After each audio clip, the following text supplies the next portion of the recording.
Yo, what's up, y'all? Welcome back to the YouTube channel. Hope everything's going good. I changed up the quality a little bit today. I put it on cinematic mode, so the background's kind of blurry. I think it kind of looks a little sick, a little bit different. But it's a kind of a gloomy day today. I don't know if you guys can see snow on the ground, upstate New York. That's just how it'll be for the next 3 or 4 months. But today I have a pretty interesting topic I want to talk about. Just because I got out of a Bible study with Sid. You guys can't see her. Hi, Sid. But I just got out of a Bible study with a bunch of creators in the space and what I do. And overall, I came to the conclusion that Satan is controlling your life. Okay. And you're probably like, no, he's not. What do you mean? I go to church. I attend, I'm a Christian. I attend like service and all that on Sundays. Yeah, you can, but that doesn't mean you're fully, in a relationship with God. So what I mean by that is both God and Satan are around us all the time. So whenever you feel love, you feel joy, that's it, stop it. That is God basically in your life. When you feel awareness, when you're conscious of the things that you're doing, when you're happy, when you're content, when you know exactly, what it is that you feel called to do, you have a purpose. That is God. When you feel clear and have clarity in your mind, that's him guiding you in the right direction. And overall, when you spend time alone and in silence, after doing my detox, I realized this, you get way closer to God simply because you're allowing yourself to hear him, to allow him to talk to you. Because a lot of times with God, our relationship with him is just, we're trying to take something, we're asking for something, but we're never actually trying to build a relationship with him. So you can be like, God, I ask for your strength, or I ask for, wealth. I ask for your help in this area of my life. And, then it doesn't come for months. And you're like, oh, God's not real. He's not helping me. He's not giving me the things I asked for. Well, of course he's not doing that, because if you're always asking for something, he's never getting anything in return. It's a relationship, bro. If you're in a relationship with anyone, it can't be like push and pull. Like, it has to be two whole people combining together. If you are fully trying to get a stronger relationship built and put in place with God, what makes you think that he will not talk to you? He won't answer you. But if you're always asking and trying to get 100% from him, but 0% back, then that's kind of delusional. That's not how a relationship works. You have to put in equal amount of effort on both ends to get results on both sides of the stick.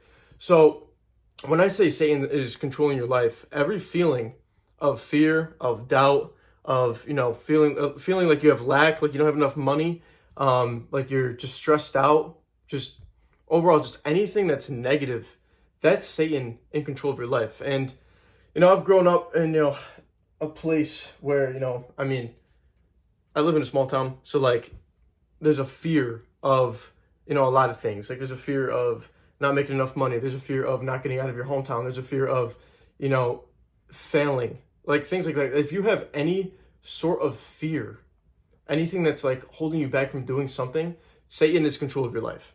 And he's not like that. That's just how it is. God, sure, you can go to church, but who are you actually in a relationship with?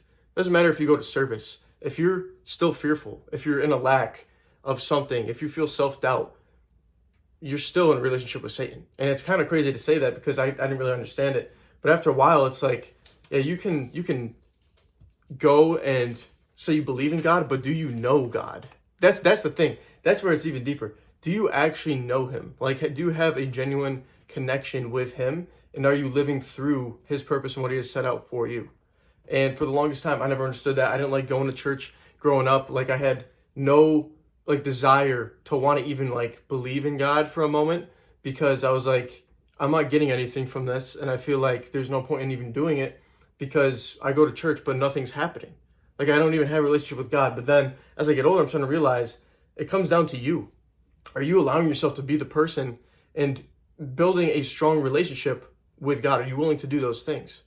And so you have to basically stop asking and stop questioning everything and start looking back at yourself. Are you doing what you need to do to build a strong relationship with God? And it's not about going to church. It's not about going to church. Is your relationship with him, is who you are as a person in alignment with what he has for you. So in the creative spaces, I feel like this is really a big thing that, a lot of us struggle with, just because we're always, on the phones, creating something, trying to build something, but there's always like an insecurity behind it all that needs to be uncovered. And a lot of times it's an insecurity of like how we look, how we sound, how we talk, our past, our fears, all these things. And once you take off the mask of all that, you realize that that's just Satan, and it's just negative energy. And that's what's ruling your life. And I feel like that's what a big percentage of the world is ruled over, is fear. And majority of the world is being ruled by, evil power. But if you can change your internal space and become one with everything, pretty much, like allow yourself to embrace what God has put you on this earth to do and your purpose, and just be a positive light and speak your truth, that is the closest you can be to not only yourself, but getting closer with God and building a strong relationship with Him, because then you can actually get to talk with Him, and you're not lying, you're not being fake. I feel like a big chunk of people in this world are fake, and that's simply because they're not being true to who they are and who they actually are meant to be in this life. And so they're just trying to mask up an insecurity or a fear that they have over the years that has either been like trauma from like their childhood growing up, or it's just something that they just feel insecure to do, and it's just not, they just don't feel right doing it. And so people always try to come up with excuses and things, and I'm just trying to come to a conclusion for myself after doing research after all these years. I was a big believer in the universe and all that stuff, but never believed in God. But the universe is simply just like a coping mechanism, in my opinion, to people who feel lost.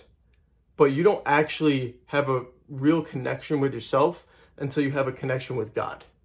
And that's the craziest thing I heard today, just because it's like, it's true. You feel like you can do it all yourself, but there's still something missing. When things go wrong, all right, what's missing?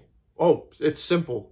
It's the one above. It's God, bro. Like, you just have to allow yourself to just be open to, seeing and learning and hearing Him, because I mean, I feel like it's very it's not anywhere in this world right now. It's a lot of evil in this world, and I'm just going to speak on that because that's what I feel like. So that's the video for today. But I wrote down some things in my journal from what we were talking about, and I'm just going to go over them because I just like to jot stuff down when I'm listening. But you look for something to happen instead of it happening or letting it happen. So when you're always in constant search of something and looking for something, there's a high chance that you're not going to find it because it's already in front of you. You just have to let it happen, simply. Like, it's already there. It's right in front of you. And I was thinking about this like the other day, which is crazy, when I was doing my detox. So when you look out this window, you can't see it, but there's a screen that, is right there, allowing like, bugs and like snow and rain stuff to not get into the window. Like, it's right in front of you, but you can't see it.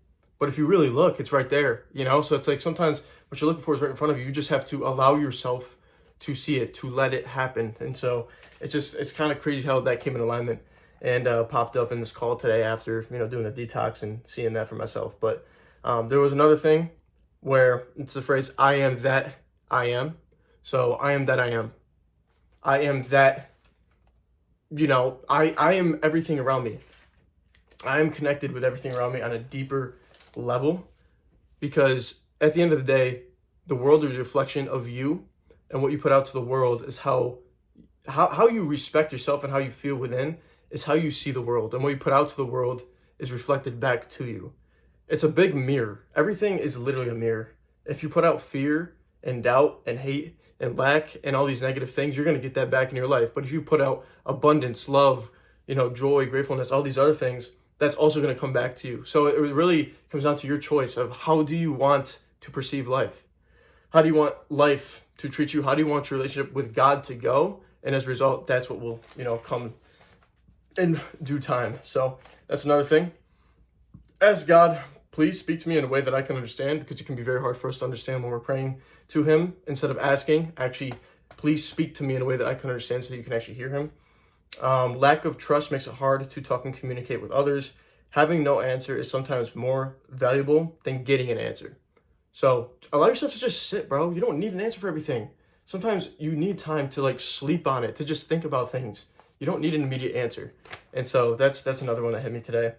There's a verse from the Bible. I think I wrote this wrong, but blessed be the childlike, they will be the kingdom of heaven. So let your inner child run free, pretty much. When we're children, when we're younger, we're full of innocence. But when we get older, we feel like we don't have that innocence anymore because we have obligations and things that we have to do. When you can get older and allow your childlike self to come back out and be innocent, that's when things really start to change and you get closer to God. And yeah, just let it go. Release everything and just let it be. And that's how I'll end this video. So hopefully you guys got some insight from this. It's a lot to take in. It's really deep, but it's something that you can meditate on, think on. Just overall, just keep rewatching this video because there's a lot of valuable stuff in here. And I'm kind of more advanced in this side of things, like with my, I guess you could say my vibration, like my frequency. Like I'm in a higher frequency because I've been doing this for so long, so I can kind of understand things on a deeper level. But for newer people in this, field, it can be kind of hard to understand. So allow yourself to rewatch it, take notes if you have to. But yeah, thank you guys for watching. Leave a like, subscribe if this video resonated with you, and if you want to see more content like this, not only about God, but like self-improvement, becoming the best version of you, content creation, all these things. Just subscribe to the channel. Leave a comment down below as well if you want to see a certain kind of video. And yeah, I'm just yapping at this point, but thank you guys for watching. My name is McQueeney, and I'll see you guys in the next video. Peace.